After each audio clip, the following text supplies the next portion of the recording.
You are listening to Ideas and Leaders podcast. I'm Elena Paventa, Executive Communication Coach and TEDx organizer. With each episode, I'll share with you communication tips and ideas from top business leaders to help you excel in your career.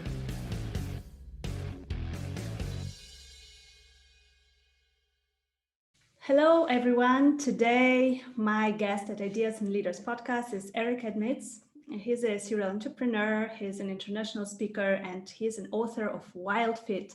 This is the health transformation program. I've been through it myself earlier this year, and it was amazing. I had some amazing results. So today we're going to speak about health in the workplace. And I know that a lot of our listeners are struggling with combining health and business. So this is what we're going to speak about.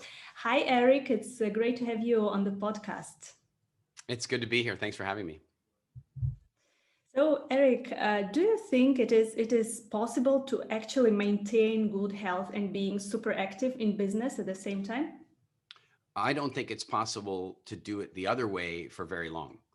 You know, I know that, or more to the point, it's possible, but the cost of it is really high. So if somebody thinks that they can go into this, like, I'm going to work really, really hard, and yeah, I'm going to sacrifice my health right now, I'm going to eat convenient, I'm not really going to, exercise. Yeah, they can create phenomenal results, and then they can leave their money to their children because they'll be dead.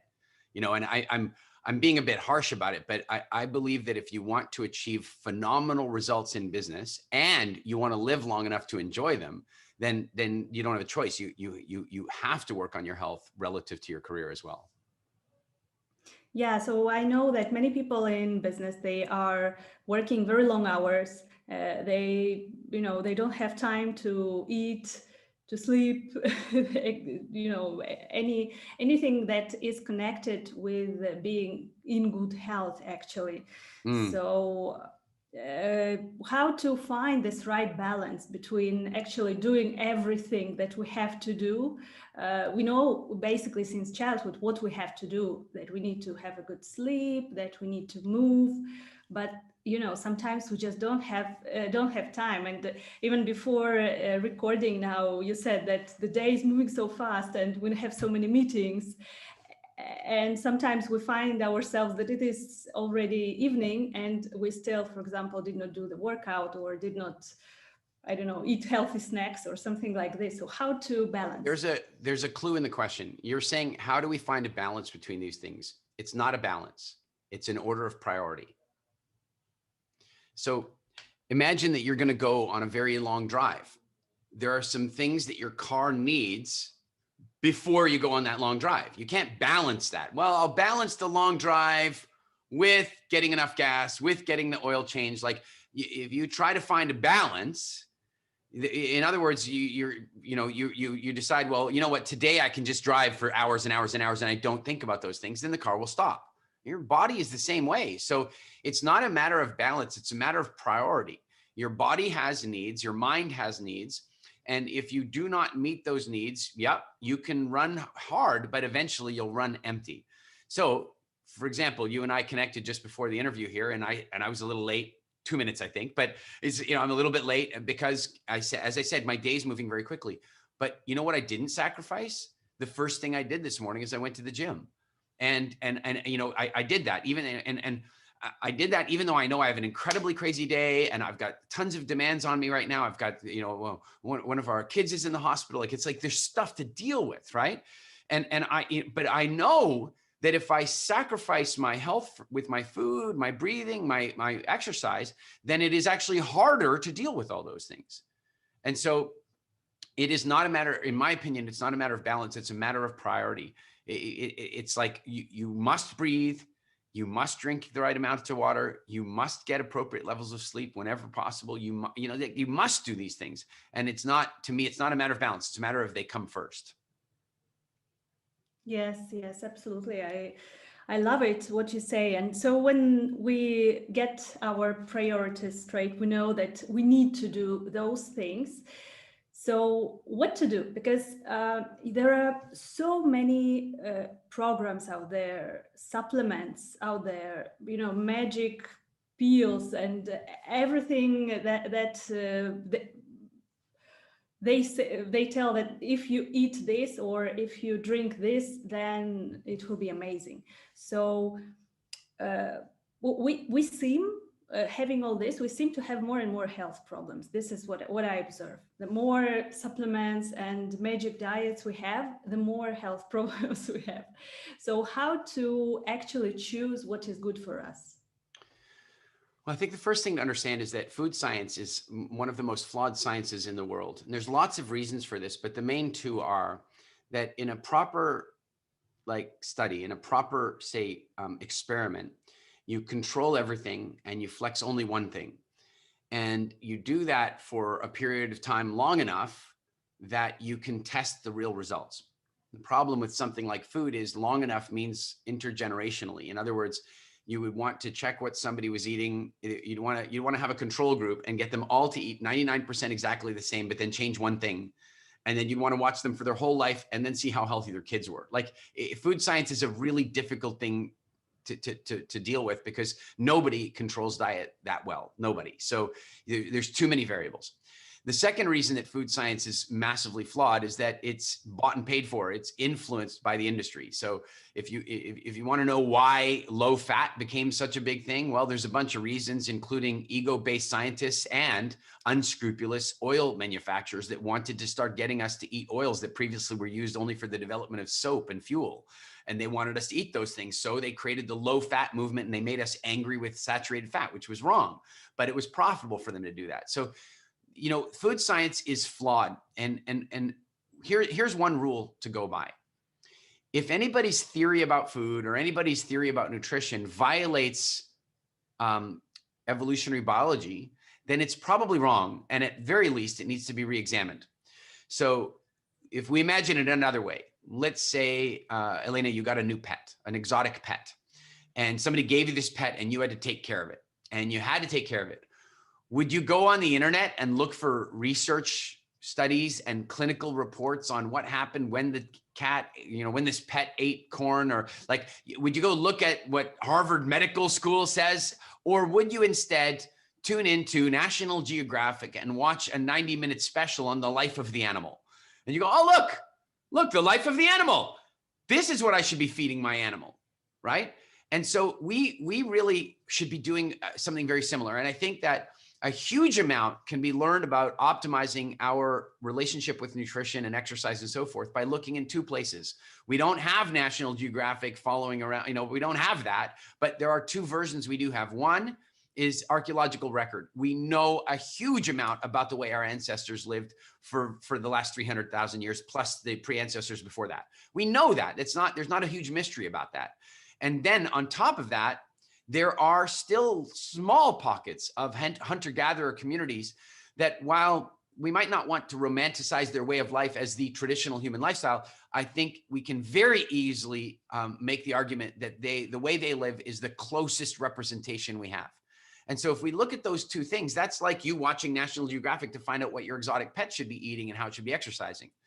And that's the way I think we should be looking at it. There is an answer. We actually know what the answer is, but unfortunately the food industry it's too profitable. They're doing everything they can to confuse us so that we don't look for the truth.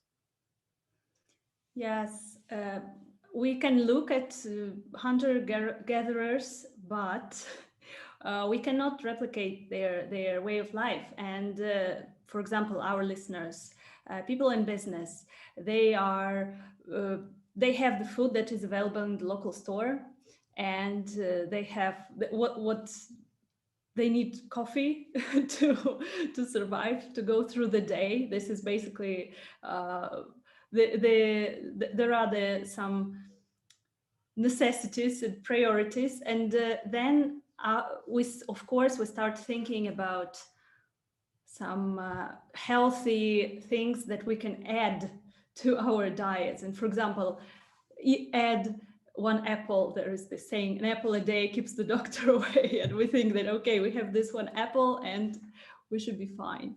And when I went through the Wildfit, my worldview was reversed, and I understood that I need to actually start with the apple and with all the healthy things, and then think about the other things. So how can we adapt this way of life to our everyday life, to our lifestyle? Well, I think one thing we can do is make it a priority. When we're children, we have no real sense of mortality. You know, we don't really have any sense that this is that the ride is going to end one day, and we feel pretty immortal, and we follow our pleasure senses. Like if something tastes yummy, we want to eat it. Then we move into our 20s, and you know, we start to begin to realize mortality, and we start maybe to start understanding consequence. But the trouble for most people is that by the time they get to their 20s, they already have very serious food addictions that were created in them by the food industry, by their parents and stuff, by the time they got to their 20s. So even if they do start having an increased sense of awareness, they are so confused about what is or isn't healthy, and they have a bunch of habits and addictions that are going to be really tough to break. So I guess one of the things that I really like to take a look at for people is like, what is the quality of life that you'd like to create? What kind of life would you ultimately want to live? What is the goal here? And, you know, I think longevity is often a goal for people. I'm not here to live forever, but I certainly want to live as long as I can enjoy it, you know, as long as I can enjoy it and be healthy. But then the other side of it is, what if I want to build incredible things in business? What if I want to be a great parent? What if I want to be a great husband or wife? What if I want to be a great friend? Well, one of the challenges is that if you are malnourished and your metabolism is messed up and you have blood sugar problems and you have mood problems, then it makes it hard to achieve any of those things. It just does. So I think that whatever the reason somebody arrives at, whether it's that they want to be, you know, as healthy as possible, whether they want to have as much energy as possible, whether they're trying to improve their fertility, whether they want to have better performance in their work or their sport or whatever the case might be, what they really have to be taking a look at is, my body is the priority. My body is the priority. And so that means that they got to go learn about it. They got to go learn about it, because they're not going to learn good stuff about that in school. They're not going to learn good stuff about that in medical school even. They're not going to learn about that when they go study nutrition, because frankly, most of our nutrition education has been bought and paid for by the food industry. So what it really means is the individual person needs to really take an interest in their own health. And then, and this is key, is they have to plan for it. You see, the trouble is the most dangerous thing about food these days is convenience.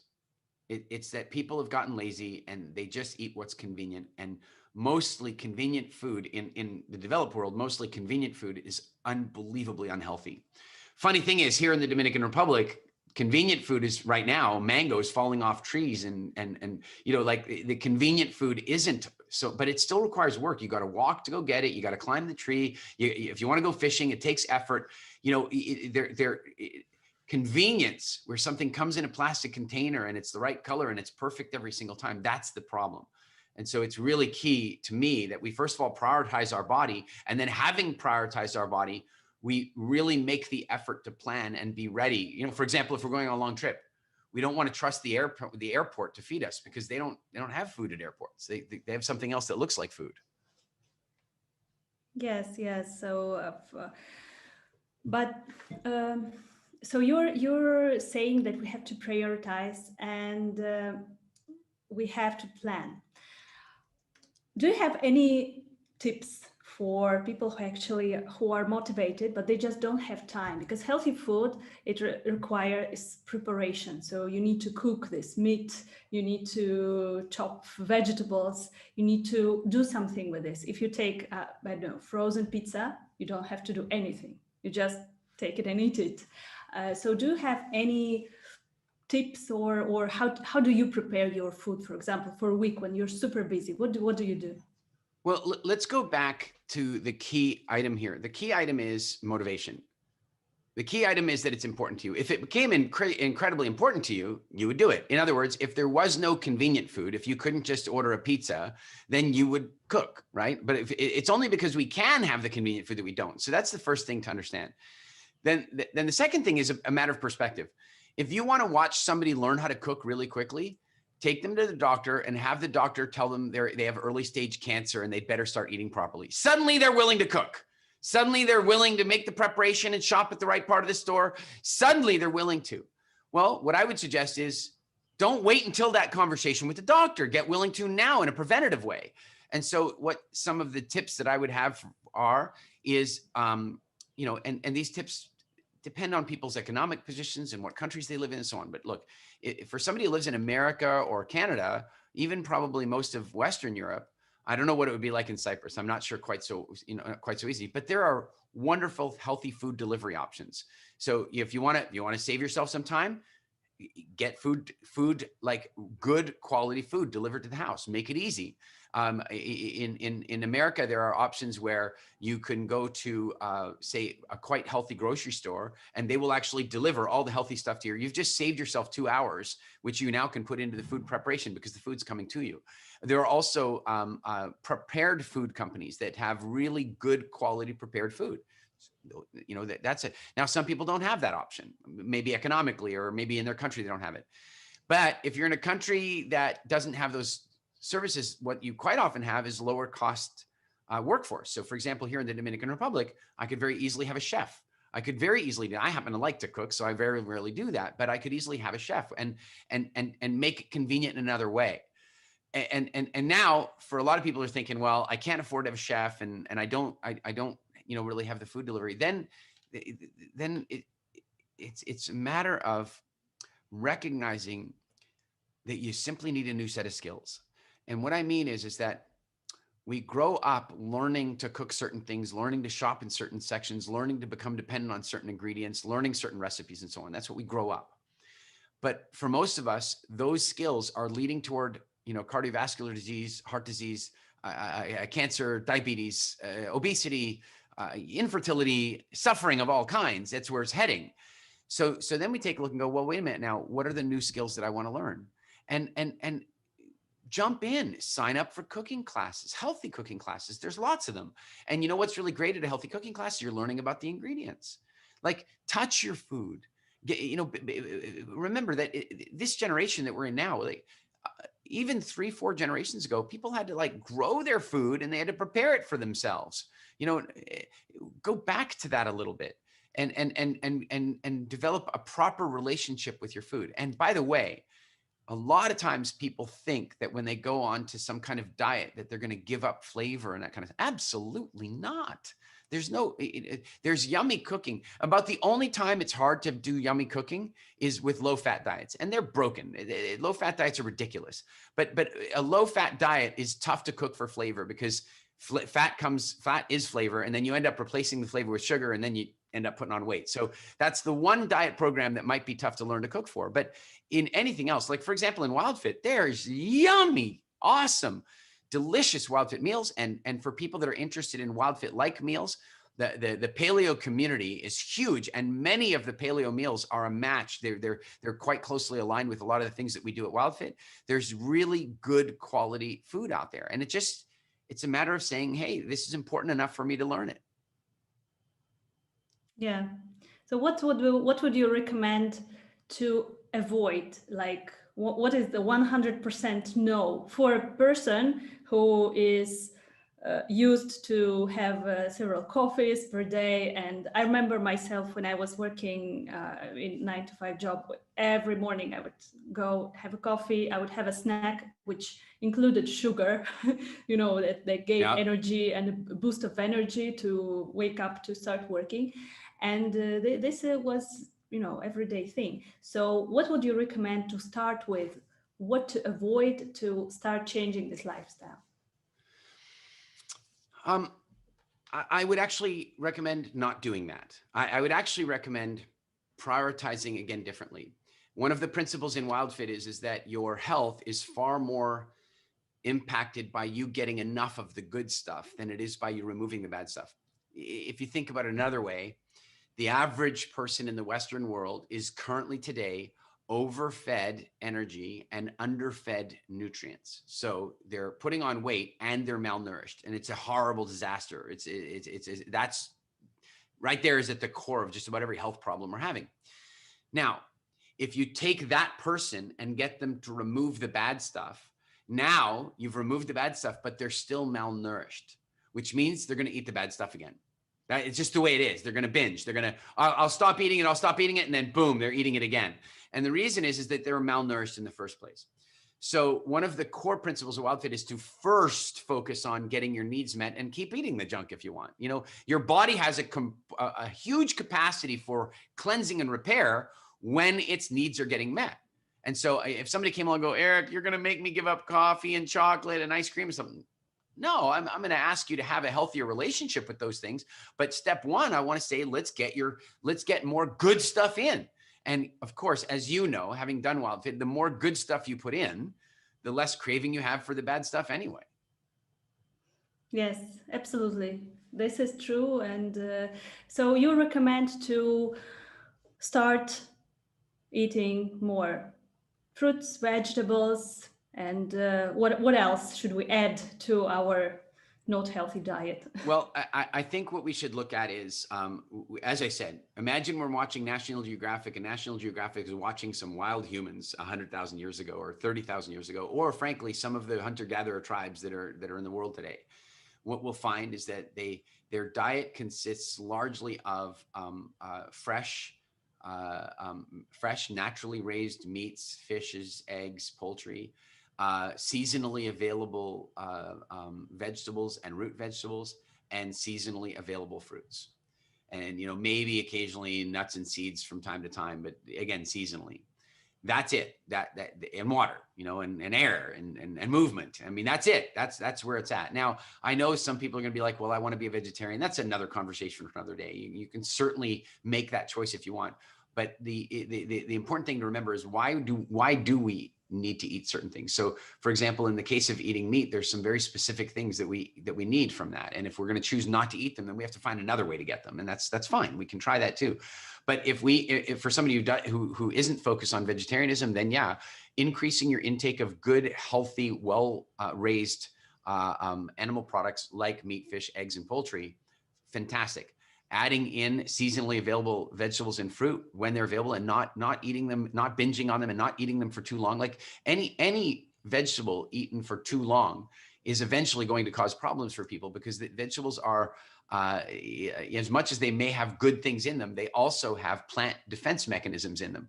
So if you eat one vegetable for longer than nature would have permitted, you may well be building up various types of plant toxins and stuff. So that's, you know, we want to have this like cycle of seasonality. If you ate fruit all the time, then your pancreas would be overworked continuously. Guess what? Nature took care of that. It only made fruit available for a few weeks at a time. So I think that it's a combination of putting those good things in and also understanding that our species evolved not only to survive seasonal fluctuation, but to utilize each season for a specific purpose. And what about supplements and protein, for example, that is recommended by many dietitians? So do you recommend adding those things, because they are not natural, and hunter-gatherers did not have access to those, but now we have. So maybe we can just have those vitamins and proceed with our unhealthy diet. My approach to supplements is first of all understanding what the word supplement means. So supplement means in addition to, extra. It means in addition to or extra. And unfortunately, for a great many people, the word supplement is used incorrectly. They use it in replacement of. So I don't have to eat that because I'm eating this supplement. They use it the wrong way. So that's the first thing. And the second thing is that I'm generally not a fan of extracted ingredients. So oils and vitamins and minerals that were extracted from things, because I feel as though what you're then doing is saying, well, I just want to listen to one note out of what otherwise would be a very beautiful song. Your body needs the whole song to appreciate that note properly. And I think that that's very true. There are certain vitamins, for example, that are fat soluble. And so they come in things that have fat in them. So when you eat them, you're able to digest that vitamin better. Taking the vitamin by itself, you might not be getting nearly the benefit. So again, there's that issue generally with extracts, that we ate things traditionally in whole food, unadulterated whole food sources. And that was a symphony. And it was a symphony with specific ratios. We ate this much of this, and because the ingredients were in that thing. Now we take one ingredient out and eat that by itself. I'm not a big fan of that idea. I'm not saying never. I'm just saying, generally speaking, no. And then here's the full-on Wildfit approach to supplementation. Step one, do the very best you can through natural foods to achieve your nutritional needs. Step one. Step two, where you identify a measured deficiency, not a marketing-induced fear-based deficiency, but an actual measured deficiency. Then you identify natural life, natural behavioral, or natural food sources for solving that. As an example, somebody's done step one and then they find that they're low on vitamin D. Well, then what they should do is go spend more time in the sun. Right? Step two is to find another way, another natural way to achieve that to boost up that deficiency. Then after that, if there's still a measured deficiency, then somebody might want to seek out the best quality supplements that they can get. Now, what about there are some. Sorry. What about protein? Because I know that many people in business, they kind of do this protein shakes, and they treat it like a meal, basically. Most of these protein shakes are vastly processed foods. They contain all kinds of other fillers and ingredients, and like a lot of them are based on whey protein, which is by far and away not the best protein for humans to be eating. If you really want to get good quality protein, then you get good quality protein. And remember, there's an important thing to remember about protein. It's not protein that you need. It's amino acids. And this is a very important thing because you see, lots of languages are like this, but we tend to use one word to describe a great many things. For example, is fat good or bad? Yes, fat is good or bad. There are good fats and there are not so good fats. No question about that. Is air good or bad? Yeah, depends on how much oxygen is in it. You don't actually need to breathe air. You need to breathe oxygen, not too much, right? So it's kind of like that. So with protein, it's not really protein you're looking for, it's amino acids. And there are, I think if I remember correctly, it's 20, 11 of them we can manufacture in our bodies, assuming we're well nourished and we're healthy, but the other 9, we can't make them. And so we need to ingest them. And so we understand what they are. Maybe the best metaphor for amino acids is that they are like Lego pieces. So there's 20 Lego pieces. And in order to build proteins, and proteins are large complex molecules that serve a variety of purposes in the body, everything from antibodies, which are proteins, like a big topic these days, right? Antibodies are proteins, but also insulin is a protein. So your body wants to manufacture these things and it needs all the Lego pieces. If it's missing some of the Lego pieces, it can't build some of the things. I frankly suspect that we're going to find later that in as much as vitamin D and vitamin C and zinc and all these things have had an impact on COVID outcomes, I think we're going to find later that one of the issues is that people who had a much harder time fighting COVID were actually not low on protein itself, but low on particular amino acids potentially, because it's what made it difficult for them to produce their own antibodies. It's a theory. I don't have any science for you on that, but it just makes sense to me. But the larger issue here is that there's no, a lot of these protein shakes, especially when they're made from plant proteins, they don't have all the amino acids in them. They claim to be protein. Well, they're incomplete proteins. So when humans want to get all of the amino acids, they either have to figure out a supplement regime if they want to be vegetarian, for example, or they get good quality whole entire proteins, all the amino acids, by eating meat, fish, poultry, eggs, and of course, ethically raised and the best possibly, most naturally raised versions of those things that they can get. Yeah, yeah. And so, what else do you recommend to do to improve our immunity in terms of what can we do if we don't have much time, if we don't have time for long walks or jogging every day or long hours of sleep? So, what can we do to boost our immunity? So it's important that we talk a little bit about immunity properly. In February last year, when the whole pandemic thing started, maybe early March, I released a video talking about how to boost your immunity. And I had all these people attacking me saying, you can't boost your immunity. And, you wouldn't even want to boost your immunity and what have you. So let's just talk a little bit about that. First of all, I'm no immunologist. I'm just a guy curious, and I've been curious about the immune system for 30 years. So I'm going to describe it the way I believe it to be.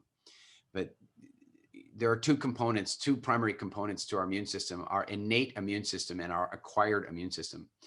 The innate immune system is the part that's there protecting you and defending you from anything that it needs to, including injury. So you get a cut, your immune system gets in there and tries to, prevent you from bleeding too much and heal the cut and so forth. And, you get an infection, your immune system is fighting, and that's your innate immune system. Then you have the acquired immune system, and this is where your body has encountered some kind of pathogen, and your body learns how to decode that pathogen. In other words, it learns how to create the right antibodies for that pathogen. The good news is that once it's done that, it saves the blueprint. And that way, even after the antibodies are gone from you, your body still knows to make them, knows how to do that. So if you encounter that same pathogen again, your body will make more. And that's your acquired or learned immune system. Now, in order for your immune system to work properly, you have to make sure the machine is in good shape. You got to take care of the body's needs. Now, some people are out there saying, well, you wouldn't want to boost your immunity. And other people are saying you can't boost your immunity. Well, I got into a bit of a debate online with this guy saying, you can't boost your immunity. And I said, okay, can you weaken it? And he goes, what do you mean? And I go, well, if I drink a lot of alcohol, I eat too much sugar, I smoke cigarettes, I don't do a lot of exercise, will my immune system get weaker? And he goes, yes. And I said, then could I boost it? And he's like, okay, you win. Because you see, if your immune system is optimal, no, you can't boost it. It's doing what it's meant to do. But for the vast majority of people, it's not running that way. For the vast majority of people, their immune system is out of whack because their diet, their lack of exercise, whatever. So yes, they can strengthen their immune system. And so in order to do that, in fact, on Mindvalley, my publisher, I've released a program called the Mindvalley, or the Immunity Blueprint. And the Immunity Blueprint is a 30-day program. I think it's a 28-day program on how to strengthen your immunity. But I can give you the core crux of it now. Take care of the body, make sure its needs are getting met. What are the needs? Well, roughly in order of priority, air. But of course, it's not air, it's oxygen, not too much, not too little, the right oxygen mix, and as fresh as possible. Not trapped indoors all the time, going outside and breathing good stuff. And if you're outside in a big city, then you go out into the forest and breathe the good stuff as often as possible. Then water, we got to stay hydrated, right? We can live only minutes without air. We can live hours without water. We can live weeks without food. It's low on the priority list. We first want to make sure that we're getting good air, we're getting good water. We have to make sure we're getting good sleep. We have to make sure that our metabolism is running well, that we have metabolic health. And what I mean by metabolic health is that we are not running on sugar all the time. That's not good for immune function. And we want to make sure we're getting enough sunlight and that we're moving our body. A very important part of the immune system is the lymphatic system. And the lymphatic system does not have a pump. You know, your cardiovascular system has a heart and it has a diaphragm to pump air in and out and to pump blood around, right? It has a pump. That's because pumping blood and oxygen around the system is urgent and important. But lymphatic system, which, its only job is just cleaning you, it's not urgent, but it's important. Like, it's very, very important, but it's not urgent. So we never evolved a pump for it because, frankly, life forced us to move around enough. That we moved the lymph. But now we sit in front of TVs and screens and Zoom meetings and we don't move. And so we aren't moving our lymph enough. And so it's really important that we move and we flex our muscles and we stretch and we create flexibility and so forth. And then lastly, very important to immune function is physical touch, being around other people, hugs, holding hands, cuddling, All of those things are really, really positive and really powerful for supporting immune function. Yeah, thank you for this immunity boot camp. In in a few sentences, you covered all the basics that we need. And yeah, so we don't have much time, but still we can take care of those basics. And I think that we just need to prioritize. So to sum up our interview, I wanted to ask you what would be the main tips for business people, main recommendations for business people, entrepreneurs who don't have time for anything, for their private lives, and they just have 5 minutes in between the meetings to take a glass of water. And right now, when we moved online, I know that it became even worse. All those online meetings nonstop. What would you recommend to do to take care of their health? What to start with, let's say? Well, let's start with business. If somebody is in business and they don't have any time, then they're doing business badly. And if they lose time, the bigger their business gets, the less time they have, then they're definitely doing it badly. What business and entrepreneurship is supposed to be is the ultimate expression of personal freedom, the ability to leverage your time for the highest degree of profitability, to give you as much financial and time freedom as you can have, to live the life you want and spend time with your family and take care of your health. That's what business is supposed to be. Now, for a lot of people, it doesn't work that way. They feel like they have to work really hard all the time, and look, Elaine, let me ask you: Have you ever found, let's say you're going on a vacation and you're leaving on Saturday? Have you ever found that the Friday before the vacation, you can do like a week's worth of work? Yeah, usually it happens like this. Yeah. And the reason is that we work at different levels of pace. And in other words, we will allow a project to take up the available time. And so you can change the available time and still get the project done. And that's why the day before people go on vacation, they can get so much done because they've compressed it. They go, well, I have to get a week's worth of work done in 8 hours, right? And then they do. And then you think to yourself, holy crap, how successful would they be if they could work at that pace all the time? Well, the truth is they can. And the most successful people in the world do, but they don't do it for 10, 12 hours a day. It's funny because I used to be like that. I would frequently work 10, 12 hours a day. I'd be working until 2 or 3 in the morning sometimes, and what have you. What's crazy is that when I really began to understand this, I began to understand that I can be incredibly efficient in an hour as long as I think I only have that hour. But if I think I've got 5 hours, then I can do the same 1 hour project for 5 hours. So here's an exercise that we do at businessfreedom.com. It is called Freedom Fridays. And the way Freedom Fridays works is that it's an 8-week challenge. Everybody should try it. Here it is. Week 1, you stop working on Friday at 4 p.m. You just stop. You just stop. You arrive at work on Friday knowing you only have 7 hours. That's it. Week 2, you stop at 3. Week 3, you stop at 2. And on week 9, you don't work on Fridays. Now, when I say you don't work on Fridays, it's not that you don't work. It's that you don't accept meetings. You don't accept projects. You don't accept anything being directed at you. So you only on Fridays do what you want to do. And if that's work, you don't do it because you have to. You don't do it because there's a deadline. If it's something fun, you do it. Your Freedom Fridays you're only allowed to do things that are fun and enjoyable on Fridays. But you start off, the cutoff is at 4 o'clock. So the last hour of Friday, you either take it off or you work on fun. And then over 8 weeks, you cut all those hours away. And pretty soon you have Freedom Fridays. And what that will demonstrate to most people is that they can get a week's worth of work done in 4 days. And then they have Fridays to add value, to grow, to get bigger. And if that's true, then wait a second. Now here's the next principle. People, I go to the gym every morning. I go every single morning. I like it. I know a lot of people go, oh man, I want to get the shortest possible workout. Nope. I want to go to the gym. I work out for 45 minutes. I pound it hard. And you know what's really crazy? My days are way more productive. And it's funny because years ago, I'd be like, oh, I can't go to the gym. I have too much to do. I can't go to the gym. I got too much to do. You know what?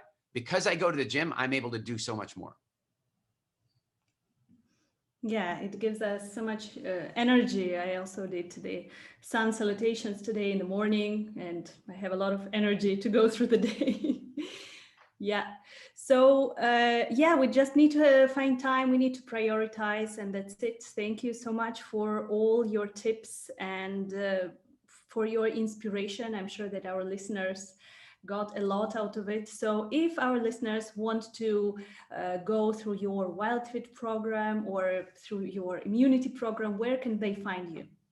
Yeah, if they want to go through the immunity program, they should go to mindvalley.com and look for the immunity blueprint. They can find that at mindvalley.com. And then Wildfit, if they want to go through our 14-day program with Wildfit, the best thing to do there is to go to getwildfit.com. And there's a 14-day reset program that you can do there. And it is an introduction to our 90-day program, but you can just do the first 14 days to see that it's working for you, because it will. And that will really, like, the core idea there is that the diet industry doesn't work because it breaks a bunch of psychological rules. Here's one example. The minute you're told you can't eat this anymore, then you get dopamine for eating it. You get a reward for being a rebellion. Immediately, the diet industry is broken. So in the Wildfit 14-day program, as you know, that first 2 weeks is all about learning about your psychology with food and breaking the hypnosis or breaking the conditioning that was given to us by our parents in the food industry. So getwildfit.com is a great place to start there. Yeah, sure. Thanks a lot for this resource. I will post it under our episode so that our listeners can immediately log in and jump into your program. Thank you very much, Eric, for being on Ideas and Leaders podcast. It was such a pleasure talking to you, and thank you for everything what you're doing. Thanks for having me. Keep up the good work. Thank you for listening to Ideas and Leaders podcast. Did you enjoy this episode? Let me know that you listened by tagging me in your LinkedIn profile and using a hashtag Ideas and Leaders. See you in the next episode.